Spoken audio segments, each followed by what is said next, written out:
shift into an attitude of gratitude. Welcome to the Millionaire Woman Show, where we'll be discussing leadership, business, human potential, inspiring you to live rich from the inside out.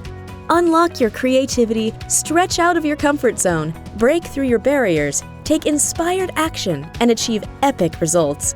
Now here's your host, 3-time best-selling author, speaker, and certified executive coach, Debra Kasowski.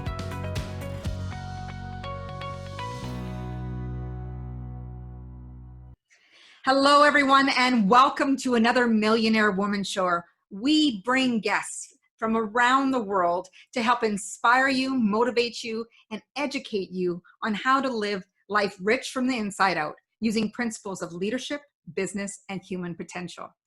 Today, I am very excited. It is a launch day of a very special book that I'm going to show you that has hit the shelves. It's not pre-released anymore. It's officially released today. And I am honored to be able to share with you our guest, Rha Goddess. She's the founder and CEO of the entrepreneurial training company, Move the Crowd. Rha helps people reimagine work as a vehicle for creative expression, financial freedom, and making positive change in our communities and the world. So many of us struggle with fear and self-doubt, with always having to overcompensate due to the imposter syndrome, with concerns about how to make money while pursuing our passion, and with navigating the daily stress and anxiety of trying to do it all. The Calling offers a step-by-step roadmap for defining goals and establishing practices in both business and personal life that are always in alignment with our most deepest held values, our unique talents, and the difference we want to make in the world.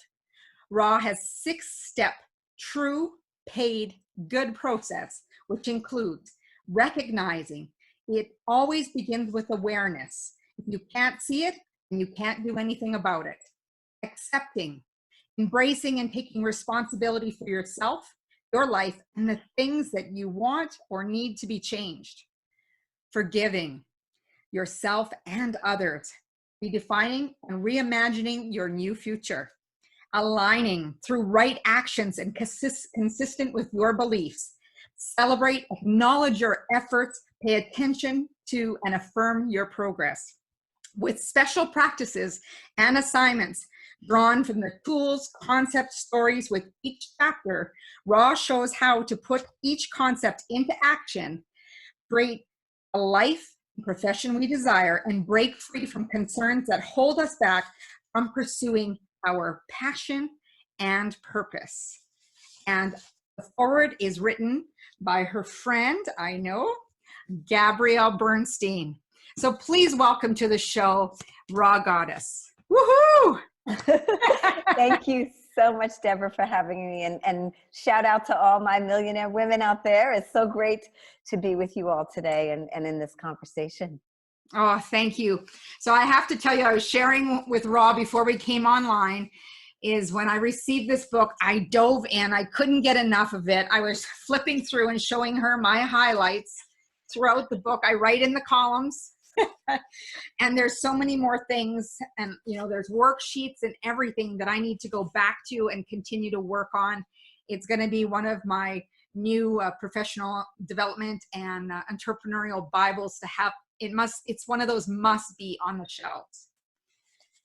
So Rha, tell us what you're experiencing today. Today is launch day of this book that you've been birthing. And Calling, Unleashing Your Purpose, 3 fundamental shifts to stay true, get paid, and do good. So, we were joking a little bit earlier that, it's one of those things, and I think we all have had this experience where you've worked on something and, it's been a lot of kind of toiling in the dark and, and a lot of not knowing how it's going to turn out. And a lot of letting go and a lot of deep breathing. You all know what I'm talking about. And then finally the day comes and the baby is shown to the world. And today has been a really joyful day. And I made the conscious decision, Debra. I was like, no matter what gets done, doesn't get done, because you all know there are a million details always up until the very, very end, and some things fall through. And but my commitment today was to choose joy, to bring this into the world with joy. And so, you know, one of the first things I did this morning, I had a number of kind of calls and conversations, which were wonderful. And then went to the wing and had cupcakes and champagne. Beautiful. With a slew of beautiful entrepreneurial women, and signed books and heard their stories about what they were building, which for me is what this is all about. And just being eye to eye, heart to heart with them and their aspirations. And then from there, we went actually to a Barnes and Noble and had the opportunity to sign the books and thank them for carrying the books. And that was just a beautiful exchange. You know, first of all, they were shocked, you know, which was lovely. And second of all, they thanked me, you know, for taking the time to come in. But it was all really, really wonderful and joyful. And the energy has just been, you know, I believe it started yesterday with Dr. Martin Luther King Day, you know, which has always been a sacred day for me and a special day for me. I launched my business, you know, 9 years ago on MLK Day. And so is that why you had this book launch on this day? You know, it serendipitously worked out. I mean, you know, I was certainly like, you know, lobbying, but you never know, because it's, you know, so many things go into ultimately bringing a book into the world. And I do just want to say shout out St. Martin's Press, and to just say it's been such a joy truly to work with them in bringing this into the world. But you know, you don't ever know, but this day and this time of year for me is always about the dream, and it's always about our willingness to answer, our willingness to follow the breadcrumbs that really are the deepest longings and urgings of our soul. And so I feel like our example of Dr. King is, you know, what's possible for us, what's possible for our world when people say yes. You know, he is one in many incredible examples, and for me, like right there at the top of the list. So to ride that energy from yesterday into today for me was a blessing. Absolutely. And we all have that dream. And he put out such a great vision for us to really pay attention to that calling, that dream that's calling toward us. So it is a great honor for me to share in this special day with you and dive into asking you some questions to make it even more memorable. Thank you. Yes. Let's go for it. All right. So many of our listeners and viewers, you know, they're looking for their purpose. Yeah. They know they're made for more. They can feel it. There's that, you know, nudging, if you will. Can you explain what a calling is and what happens if we don't listen to it? Yeah. It is that nudging, that tugging, that haunting, dare I say, you know, for better, for worse. It is the thing that does not leave us alone, you know, and it will not be satisfied. And truthfully, we won't be satisfied until it's answered. It is the thing that I describe that, you know, no one else can do but you. And a lot of times I get this question, Deborah, you know, do I have a calling, or is it just like the special people or the fabulous people or the famous people? And I'm like, every single one of us has it. Every single one of us has it. And it really is our opportunity, and dare I say, our responsibility to listen and to discover what it is so that we can answer. Mm-hmm.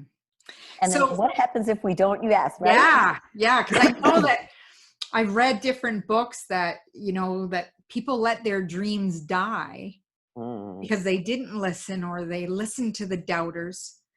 Yeah. And what happens to them? Yeah, it's so interesting. There's a incredible book by Bronnie Ware. And I believe Bronnie worked in hospice. I think it was a hospice nurse, but it was the top 5 regrets of the dying. And the number one regret is that people did not have the courage to live their life on their terms, that they allowed the pressure or the expectations or the good opinion of others to rule their day. And when you consider that that's the number one concern, and, you know, and this is coming from someone who has the sacred, you know, calling to help people cross over it should tell us that it's important, that it is important that we do listen. And I always like to say the universe is gangster. Sometimes we think, oh, spirituality, la, la, la, warm and fuzzy, Yeah. butterflies and sunshine. But the truth is that nugging and that tugging and that tapping on the shoulder can become more forceful if we don't listen, and can manifest itself in a lot of ways that ultimately prevent us from being able to pay attention to anything else but that. Yeah. So I think for some of us who've had to navigate through health issues, or some of us who've had to navigate through the death of a loved one, or another kind of traumatic event, or some kind of extreme. And also we see the positive extremes as well, right? So it doesn't always come as gloom and doom. But those things that take us way off of the path or the plan or the course that was the safe route or the comfortable route or the route that we've known. So those tuggings, those urgings, those nudgings get stronger. And then for others of us, let's say for whatever reason, we're able to be crafty enough to ignore it or bystep it or work around it. There's always this lack of fulfillment and lack of sort of true happiness. Life might be okay, but there's still something missing, and we know there's something missing, and it's just okay. It's not great. You know what I mean? It's, and so I think that, if we don't answer, either we get stopped in our tracks, which was my situation, or we become less than we could have. We settle for less than we could have. And what that means is that ultimately the heart and the spirit and the soul never get quite fulfilled. Yeah. I think there's part of you that actually dies or goes into a hiding or silence. Yeah. Yeah. I believe that. I definitely believe that the soul goes dormant, if it isn't engaged and exercised in our expression. So what shifted for you when you started to pursue your deepest calling? And how did you know you were on the right track? So I have all of the compassion in the world for my reluctant answerers out there, or my reluctant leaders out there, dare I say, because I believe that we all are leaders, right? Because I came to mind kicking and screaming, literally. And it required a situation where I ultimately was shot at gunpoint, in point blank range. And I had been running and hiding and dodging, and the universe had been calling and nudging and tugging. And that was what ultimately forced me to face my path. And it was terrifying, not just the experience of being shot at, which of course, as you all can imagine, is terrifying. And I had a very out of body, otherworldly experience, which has enabled me to still be here. Thank God. But what was also terrifying was, even though I could see what, the universe, spirit, source, love, however we define it, wanted me to see, I had no idea how to get there. And I believe that, Debra, that stops so many people. So it's like, even if they're willing to give themselves permission to dream and imagine, what stops them in the pursuit is like, well, I don't know all of the steps that are going to get me from where I am to where I'm going. And I firmly believe, and this is something that I teach, is that you don't need to know all the steps. Can you take the first step? Because if you can take the first step, it's just like breadcrumbs. Oh, then the next step appears. Oh, then the next step appears. Oh, that, you feel me? And then the next thing you know, you're moving and you're pursuing, and you're on the path and you're on the journey. And that's where we start to see the progress, and we're building momentum. But what I find is we get so caught up in the how that we don't take the first step. Yeah. Right? Yeah. So in the book, you talk about how people need to be aware of their internal dialogue and how that influences that creation and action, and how we underestimate our mindsets. We often hear about ownership, and I've often, I teach it as well, about taking 100% ownership, and I'll say, own it, right? Yeah. For our actions and results, those consequences. but we don't always hear about taking responsibility for what you believe about yourself and accepting yourself. So can you talk to us about how your beliefs about yourself impact the results that you're getting? Yeah, a lot of us don't even realize what we believe. We don't even know what we believe about ourselves. And so, even to take the time in this space to ask ourselves, wow, what is it I'm believing? And what is it that I'm acting from? What is my relationship with myself? And is it the relationship that I want? We think about it when we think about, sort of externally. Do I have the relationship I want with my boss? Do I have the relationship I want with my husband? Right? With my children? We go there a lot, but we don't, in my experience, often ask, like, well, who am I to me? And why is what I believe about myself important?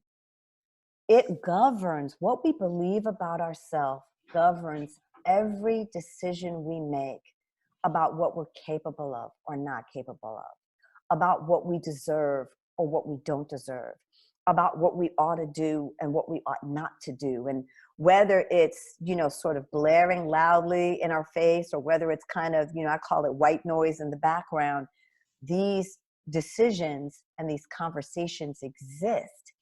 And our ability to access a life that really is built on our own terms, and a life that really is in alignment with what feels true for us, begins with exploring what it is that we believe, and most importantly, what it is that we believe about ourselves. So when you work with individuals, I know you were working with one individual in the book. I'd have to find the visualization process. But you were getting her to visualize herself in a different space and time. And what would that look like to her? But it came down to some unworthiness of what she believed for herself. Can you share with our listeners a little bit about maybe a story that you have from working with someone? That journey. Yeah. So you're referring to Anna G in the book. Shout out to Anna G. And Anna was a brilliant, and she still is, just a brilliant creative producer and visionary, someone who was really passionate about the arts, someone who was really passionate about making a difference in the lives of people, all people, but a really particular commitment to young people. And, and it really stemmed from her own experience of being a young girl and being exposed to arts and the power of creativity. And Anna just, as many phenomenal members of our not-for-profit community, whether they're working in the arts or whether they're working in other kinds of issues that we know, plague our society, so overworked and underpaid, so overworked and under-resourced. And many of them work miracles, and we consider what they have to work with and then what they ultimately create in the world. It really is magic, but it comes at a cost often, because there is this sacrifice. And within the context of the work with Anna, what she was able to see is, like, she didn't even believe that more was possible. Like, not even, not even on the radar, not even considered to ask for it, not even considered to think about it. And worthiness is often at the heart of it. This is why what is your relationship to you and what is it that you believe about you is so important, because when many of us get to the bottom of that and kind of unravel all those conversations, on some level, there is this question about whether or not we're worthy of the things that we want, and whether or not we even think we have a right to want them. Forget pursue them, Deborah, right? But just, do we even have a right to want them in the first place? And so with Anna, it was like, okay, let's get clear that you are entitled to want and not only want, you're entitled to pursue, and not only pursue, you're entitled to envision and manifest and actually have. And that was the process that we went through with her when she was expecting her new baby and wanted to find a way to still be of value to her organization while making an incredible home for her little one. Beautiful. So what is the cost of hanging on to beliefs like that? They're costly. Your limiting beliefs will drag you, dare I say, up and down the street. And what it means is that you don't ever get to experience your full potential. And I believe that every single one of us, like if you were to ask me, what's the deepest, deepest, deepest, deepest yearning? You know, when we say to be loved, what we really, I believe, mean is to be seen, to be heard, and to be felt at the truest essence and purest expression of who we are. And that ability to be seen, heard, felt, and loved is directly correlated with the degree to which we are fully expressed. Mind, body, spirit, energy, brilliance, intelligence, creativity, right? We could kind of go on and on and on. And our full self-expression is what is at stake. And what that really means is that our life force, because our full self-expression is our life force. It is the way that we share. It is the way that we love. It is the way that we allow ourselves to be loved. That all of that gets challenged or limited or cut short or stunted when we don't deal with the limiting beliefs and conversations that hold us back. And I know that because people have said, well, what's your greatest fear? And I said, you know what, my greatest fear is not making an impact and not living to that full potential. So each day I work at doing something that's going to move the needle or impact someone in some way. Because then I know the odd time, you know, people say, oh, you get messages from people. And I know you probably get messages all the time. And people will say, well, that must just make you feel awesome. And it's not that the head swells. And this is what I explain to people. It just confirms that we're on the right track. Yeah. Right. And it comes with humility and you know that you're honoring your sacred gifts. Yeah, for sure. Yeah. You know, the head doesn't swell, the heart swells. Oh, I love that. And it opens. Heard that. That's beautiful. Yeah. And it opens, you know, and you have more capacity to give, you know. And I believe contribution is a need, Debra. Like, I think every single one of us needs to give, needs to share, and have that experience of the impact of our sharing. And that's why I love in your book how you talk about staying true to yourself. We might as well get paid sharing those gifts that are so sacred to us that only we can provide. Yeah. But the biggest one is that you're able to do good in the world while you do it. Yeah. Right? Yeah. Very powerful. In the calling, you mentioned that there's 4 binding behaviors that keep us from owning our power. Can you share what they are, and what is one thing we can do to reclaim that power? So complaining, blaming, justifying, and avoiding are what I call the famous 4. Complaining, blaming, justifying, and avoiding. And anytime we are engaged in limiting behavior, one of those 4 is happening, in some cases more than one. And, you know, the first thing, and I ask you all to do this in the book, the first thing you got to do is, again, you got to see it. The second thing is you got to kind of go, okay, you got to own it. Like, right, this is, again, it's almost like, you know, you're doing the 6-step process in the context of the binding beliefs. You got to own, like, wow, I got this complaining thing going on, or wow, I'm noticing I got this justifying thing going on, right? And then the third thing I would say is to observe all of the ways it gets in the way of your happiness. All of the ways it gets in the way of your happiness. And then the 4th thing you can do is commit to, like, okay, just for one day, no complaining. And then you get to invite the people around you, like, okay, so I've made a commitment. So I would love Debra. Yes, I love Debra for me, for all my parents, you know, at home, tell your little ones, like, okay, so, you know, mommy or daddy's making a commitment, you know, on this, they will track you. You know, if you don't have your little log notebook, yes, they will track you. And the biggest way to stopping, quite frankly, any limiting behavior, any binding behavior, is to see it in action and to notice what it is costing you. What it is costing you in terms of love, in terms of time, in terms of energy, in terms of financial resources. Because for many of us, these behaviors are expensive, dare I say. And ingrained. And deeply ingrained. And we have no idea how ingrained they are until we actually start to track them. Like a private investigator, you actually begin to track like that behavior or that habit, and you would be shocked to see how often you find yourself in the midst of it. Wow. And when it comes to blaming, they forget that whenever you're pointing at someone else, there's 3 fingers pointing back at you. Easily. Yeah.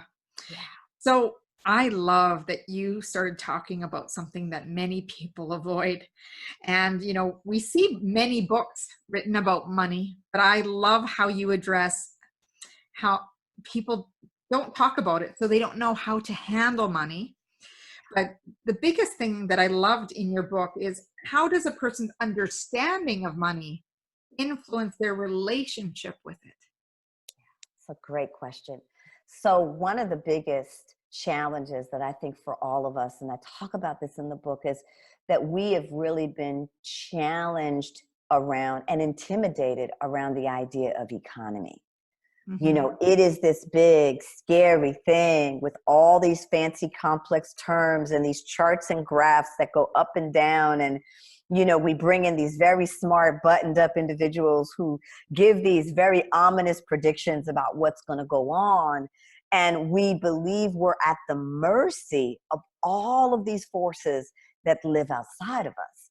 And so whether we're talking about our beliefs and perceptions about ourselves and what we're capable of, or whether we're talking about our beliefs and perceptions about our money and what's possible around our money, that until we sort of reclaim our ability to define and participate in economy, that the game will often remain the same, right? In other words, it will always be on somebody else's terms as to whether or not we eat or don't eat, or whether or not we financially thrive or don't thrive. And so the first thing is to reclaim our right to economy, which is really just about how you acquire and spend your resources. That's what the GDP represents. It just represents, okay, what did the American people spend on? If you're operating inside of a US context, and I'm sure if you're going to Europe and other parts of the world, they have their terminology for it. But we have actually all the power when it comes to our economy. And it takes our ability to see it. It also takes our opportunity to simplify it, right, Debra, which is what I think you're insinuating here. And then our opportunity to really claim it and own it. And for me, the invitation that I want to extend through the course of the book is, how does spending and making money actually become a really joyful, principled, values-aligned experience? Because if you can be in joy, and if you can be in value around how you're spending and how you're earning, that experience and that feeling, the universe has no choice but to multiply, because you're magnetizing and you're magnifying the experience you want to have. Right. And so, I start there with the philosophical, but then I also take you into the nit grit, right? Because people will go, okay, get the concept, but now how? And I'm like, okay, let's go there. But the big thing is to know that we have seen, just even in the last 10 years, we think about sort of where we were in 2008 and where we are now. I mean, yes, we have a lot of work to still do. But my God, if we think about the fact that 10 years ago, we didn't have Uber. 10 years ago, you know what I mean? We didn't have Airbnb. I mean, it's incredible. And now these are dominant forces, in our reality, And so this idea that we can forge and create and conduct business in a way that actually creates a greater sense of well being for more people is something that I believe that all of us would want to participate in. And moreover, that when we have all of us participating and developing and fostering those kinds of economies, it gets better for everybody. Some of the greatest businesses have come at times when people have said that there's a recession or we're heading into this economic disaster. And that's why I loved how you approached personal economy, is because no matter what the circumstances, are you going to allow media influences, and people talking to influence your plans and direction when you know that people are still buying, they're still selling, and there's still an exchange going on. And I think it really has to do, and I've noticed this in individuals recently that I was speaking with about scarcity and abundance. You could be being able to pay attention more, because I think people consciously to an extent, but they unconsciously spend, they grab the latte or they buy the extra outfit or whatever they're doing, and not necessarily a need. And then they say that they don't have money to go after their dreams. Yeah. And I love how you talk about if we started paying attention to the ins and the outs of where they're going, but when you're doing it from an abundant mindset, when you see the flow, there's a happiness, there's a joy attached to it, right? But if you're coming from a scarcity and watching the flow, there's never enough. Yeah. And I think that, that intentionality ripples into everything, right? We're doing, right? But the example of money for me in this case is most potent because we have a tangible way to get on the court with that really, really quickly, right? Mm-hmm. So, one of the exercises in the book is I ask people to take $100 and to say, if you could consider the vision for your own economy and how you'd want to invest that $100 or spend that $100, what would you allocate it towards? As an example, to sort of give ourselves a feeling of, well, what percent would go towards supporting businesses that I really believe in, businesses that provide something really valuable to the community, or the entrepreneur, the visionary who's leading that business is really inspiring and I know that they want to make a difference, or I can feel their love when I walk into their shop and see their store. And so it becomes much more relational and less transactional. And I feel like part of our giving up our power around our money is that we've been participating in economies that have been very transactional. We don't know where our money's going. We click a button and, mysteriously, it's not even like paper money anymore, right? Really, it's a credit card, or now it's your phone. It's a barcode on your phone. But the sense of exchange and the sense of intentional exchange can often be lost.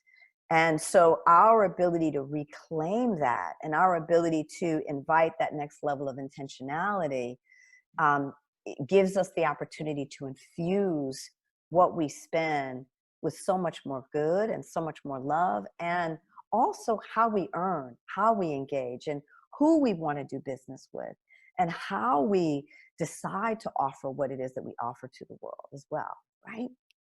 That just got me thinking, as an example, like crowdfunding, like GoFundMe, or, the number of sites that are out there when someone has a cause. And people are supporting it. It's no longer a transactional, because often, you do get something in return. Sometimes you don't, knowing that you gave something, but often because it resonates with you, that and you feel like it's not a transaction. You've somehow started forming a relationship.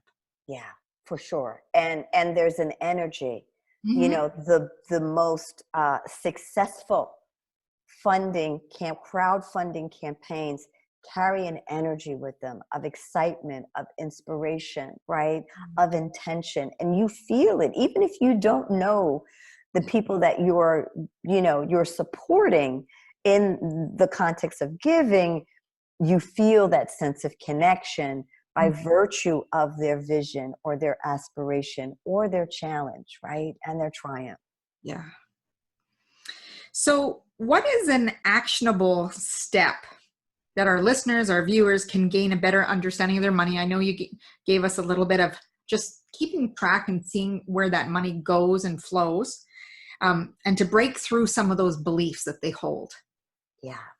So I think, again, the first step is to be aware, to really ask yourself. And there's a series of questions I ask you in the book, like, what is your relationship to spending?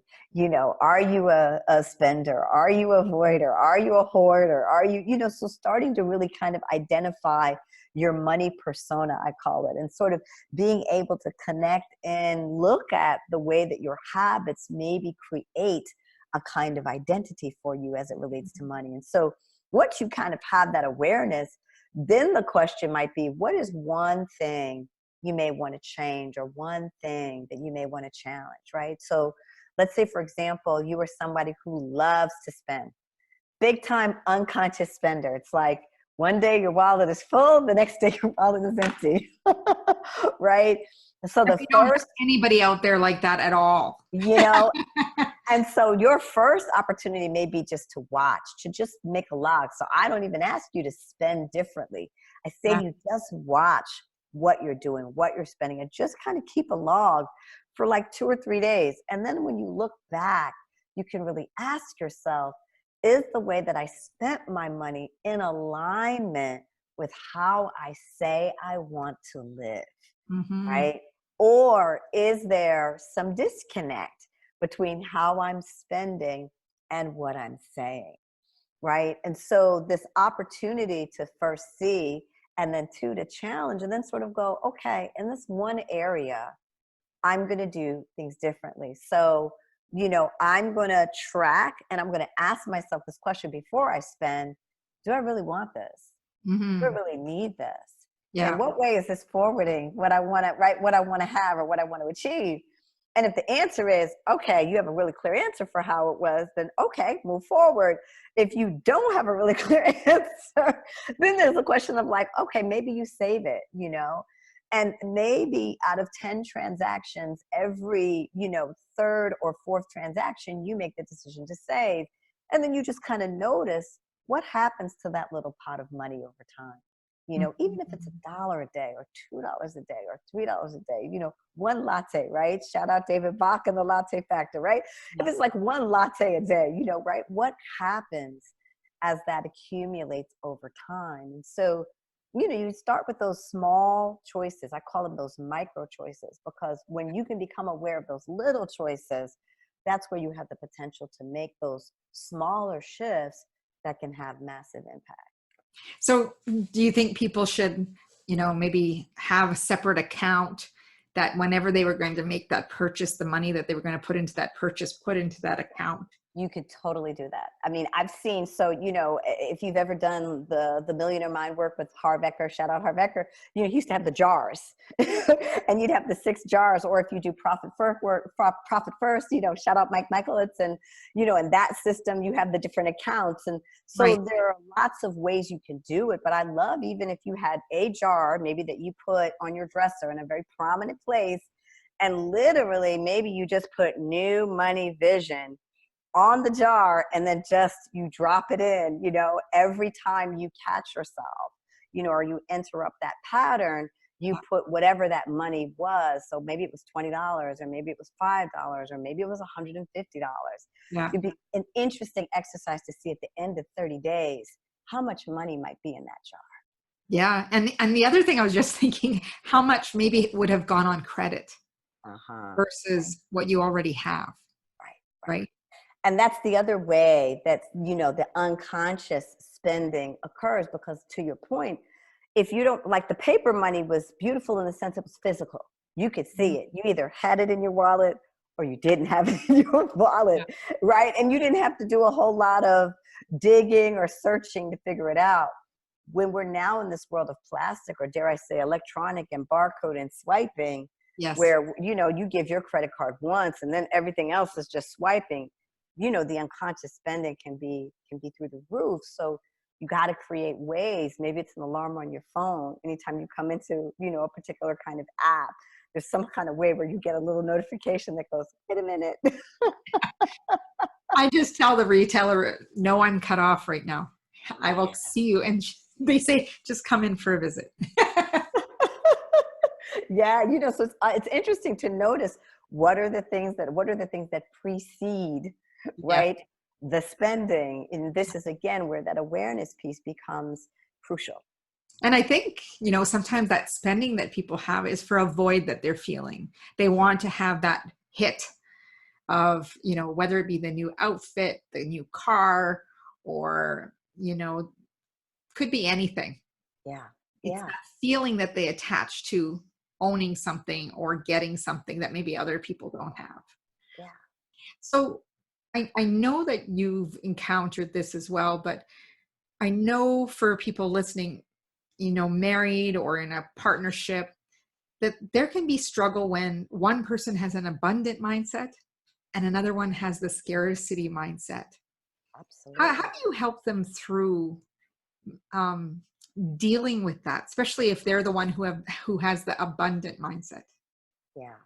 So the first thing is to recognize that we can't control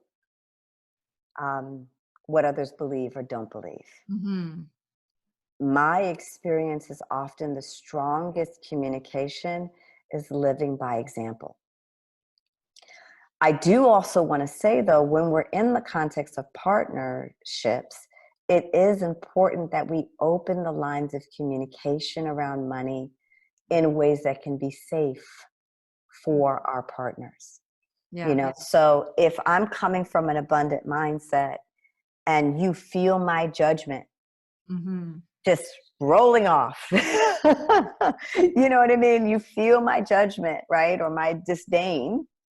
You're not going to want to engage with me. And moreover, you're going to dig in because your automatic reaction, unconscious reaction is going to be to defend. Anytime we feel attacked, we don't think about it. It's just that automatic response. And so, anytime we're interested in inviting transformation in our families, in our communities, in our work, we got to make the space safe.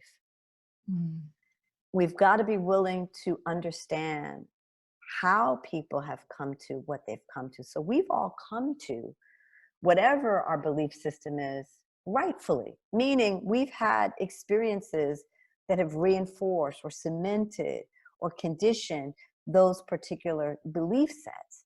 And it isn't until we can see, and it isn't until we can own that we can change.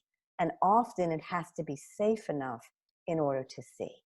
Because you're asking people to be vulnerable when you ask them to look at what they believe and the impact of what they believe and what it has had on their circumstance, especially if the circumstances are less than desirable.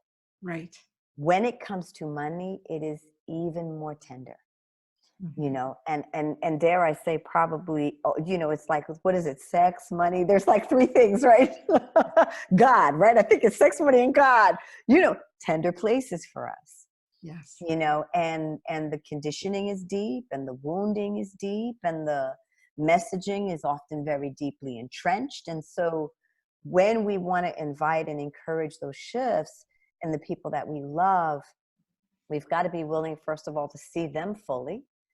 Two, we've got to respect that they are entitled to their own journey, and it may not happen our way, or it may not happen as fast as we think it should. And that if we're offering anything other than a loving and compassionate space, that it can be very difficult for them to confront, Right. And so, now that on the other side doesn't mean that sometimes we may need to have boundaries. So listen, you can't gamble away my money and your money. Like, that's not going to work. So sometimes you have to, be mindful of the circumstances and the situations that you're in, and, and create the kind of boundaries that support you in staying healthy. Because if both of you are sick, that, that doesn't help anybody either. If you're enabling, right, the sickness, that doesn't help anybody either. But again, like how can you continue to invite a space that encourages health and wellness for you and for them is the question that I would pose and invite you to look at. That's good. self-awareness to really bring about that change. Because that can open up a conversation for people to both talk about their financial histories, their money stories, which leads me to the next question. How can a person change the narrative around their financial history and become financially empowered? So part of facing the history is also forgiving the history. And for many of us, there is a lot of shame when it comes to money. For me, some of the deepest, most profound and life-changing money work I've done has been through healing shame. I want to give a shout out to Barbara Houston, whoop, whoop, whoop, who is also an amazing wealth expert and healer and transformer of many, millions and millions of people around money. I think sometimes we feel like, oh, if we go do the financial literacy course, or we go read the best get out of debt book, and those tips and tools are all incredible. But if we're not addressing the fundamental root cause of what keeps us stuck, we only get, you all hear what I'm saying, the growth is incremental. Whereas when we get deep and we're willing to come in and heal the shame around whatever the past choices or decisions we've made have been, that creates far more capacity to actually work with the new information. And so it's a both and, not an either or in this context and conversation. But facing our financial history and our financial past, making peace with the decisions we've made, the good, the bad, the ugly, and, the unspeakable, as some would say. And then also engaging in the new practices that encourage and invite a new reality are also important. So we make a new decision, right? A new vision. In other words, if you move through those 6 steps, the new vision, what you reimagine for yourself in terms of what you want to create, right? The past is in the past. Today is today. Starting today, what do you want to create? And then how do you act in concert with what you want to create? So is it more education? Is it more spaces where you can tell the truth about where you've been around your money and about where you want to go? And those environments are supportive and encouraging. So there's also something about, what does each of us need to make those changes? Some of us, it's just a structure. So it could be a great book with a roadmap, or it could be an online course. For others of us, we need community. We need to look others in the eye. We need to cry with others. We need to hold hands with others. We need other people to call us or text us. Did you do the thing you said you were going to do? So that accountability, that tough love. This is part of the beauty of coming to know yourself, is to recognize what are the things you need to succeed so that you can put those things in place and ultimately begin to make those shifts and make those changes. Yeah. And I love how you talked about that, having that vulnerability and dealing with shame, because I think a lot of people have a lot of shame and guilt around not just the money story, but the choices that they've made. Yeah.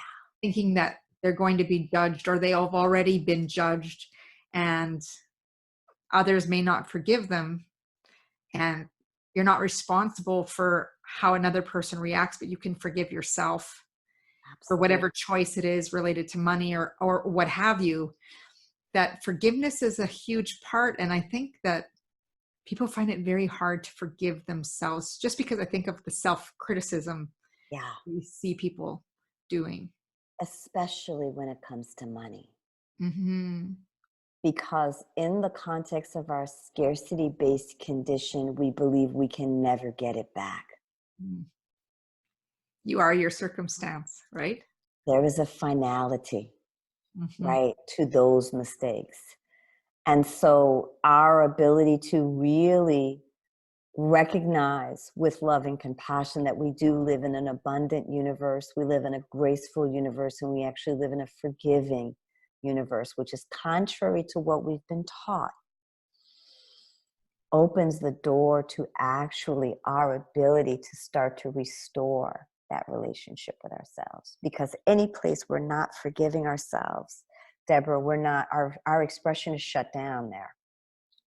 It's not happening. So that means all of us is not in the room. All of us is not at the table. All of us is not engaging. All of us is not living. And so even the capacity with which we're now trying to achieve has been compromised, right? Because those aspects of ourselves are locked away in those mistakes that we've made. And so we gotta move that energy. We gotta free that up. We have to do that judgment detox with yes, with Gabby. Absolutely, yeah. But the forgiveness piece is crucial. Yeah, 100%. So can you describe your Eureka moment when you discovered your role in your own personal economy? Yeah, I mean, there were three major shifts for me in kind of moving from this place of scarcity to this place of abundance. Mm-hmm. This first shift was, operating from this place of default. Like I sort of felt like money happened to me. Business happened to me. There was no co-creativity. There was no, you know what I mean? And that first moment where I went, wait a minute, like I don't have to be at the mercy of this. I can actually start to create. And for me, it began with reading the 7 spiritual laws of success and the law of pure potentiality. Shout out Deepak Chopra. And I started to really interrogate and sort of lean into, well, what is this law and what does it really mean? And, at the heart of it was this conversation of being creative. And I was like, wow, when it comes to money and when it comes to doing business, I am not creative at all. It's like people are dictating and I am doing the thing. And then wondering why I'm angry or why I feel powerless or hopeless, So this first shift was being willing to say like, okay, I'm no longer willing to play by default. I'm willing to now become a conscious active shaper. The second major shift was going from resisting to creating, and my long-standing activist roots had me resisting capitalism. Like, I'm not doing that. That's the man. And, and it's all about domination. And what about, the struggling or the 99%, right? As many of us know, is a very real concept that people are struggling with in the day-to-day reality of trying to make ends meet. And I very much had my fist in the air in reaction to capitalism. But the part that I missed was I didn't create an alternative vision. And so, and I talk about this in the book, that I became a victim of my own lack of vision when it came to money. And so the second shift for me was going from someone who was all about resisting the status quo to actually going to someone who was willing to create something different, something that aligned with my values, something that felt inspirational to me. And that was a game changer. First shift, I tripled my income in like 8 months. Second shift, I moved to 6 figures, right?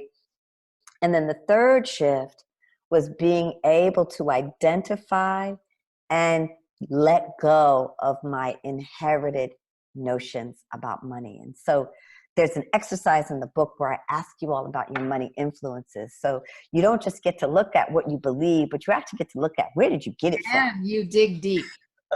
Right? Like, there's more to come.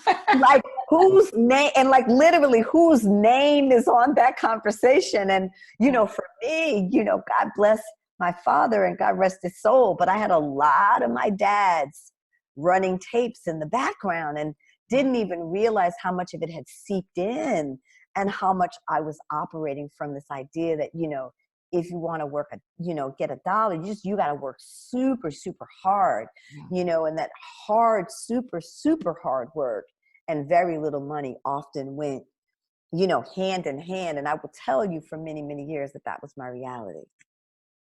So shifting those 3 things, like completely cut the lights on for me. in This terms has of being been able to such a powerful conversation, Rha. We could talk all night. And I so appreciate the knowledge you've shared. And I am grateful that you followed your calling and wrote this book and the people that you help. I have one final question for you that I often ask my guests. What does it mean to you to live rich from the inside out? Mm. See, I didn't send any of those questions in advance. It's all good. For me, it means recognizing that the wealth begins with my connection to however it is that I define is the greater source, whatever it is that sources me, whether it's love or creativity or God or spirit, however you define it, and seeing my connection to that infinite, all providing, all loving, all caring source. And when I'm connected, and when I hold that image, and when I feel that connection, for me, I have wealth beyond any words. And the richness for me then flows naturally in the freedom I feel and the fulfillment I feel, because I know that I am enough. I know that there is enough. And I know that what I have to offer will make a difference in the things that matter most to me. And I feel like that is the greatest wealth. You're living rich from the inside out. Totally. Especially today. I can just feel your energy. I wish we were there in person, because I know it's radiating to everyone viewing and listening. And they need to get more of you. Can you please share with us how people can stay in touch with you, how they can continue to do great work with you? Absolutely. So, of course, the book is out in all of the major retailers, so please go out and get it. And if you want the audiobook is available as well on Audible. So please, just in whatever way you want to absorb the information. The book for me was written with my love to you. And so, if you're here to do more, go for it. Also, you can reach me and find out more about Move the Crowd and our work at movethecrowd.me, as in move me, on the web. And, all of the things that we offer in the context of community are there and available to you. And you can sign up for our newsletter and just engage with us and come say hello.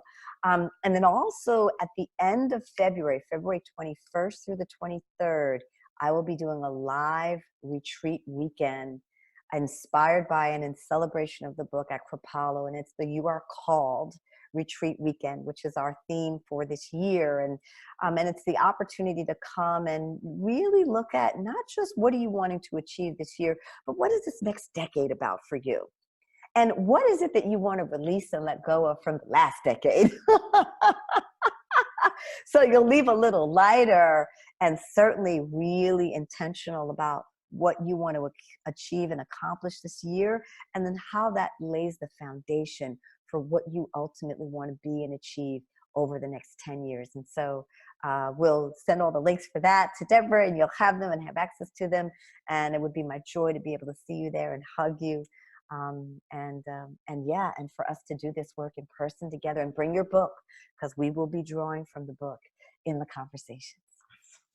Thank you for sharing your gifts, sharing all the information from the book, and really letting us have that personal connection with you. And it's been just such a pleasure. Oh, Debra, thank you so much. And thank you for all of the work that you do. And for all of you who are listening out there, just thank you for all the ways you get up every day and pursue and make a difference and touch people and, and care for our communities and our families.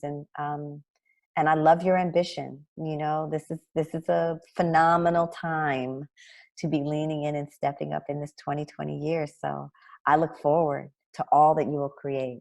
And if I can be supportive in any way, it is my joy to do so. So thank you. Thank you for having me. Thank you, everyone, for joining us here on the Millionaire Woman Show. And Rha, what a phenomenal guest. Please go over, subscribe on iTunes to the Millionaire Woman Show, and rate and review. Send us your favorite nugget that you are taking away from today's podcast. because it helps inspire and share the vision of this podcast and the nuggets that people walk away and take away to improve their lives.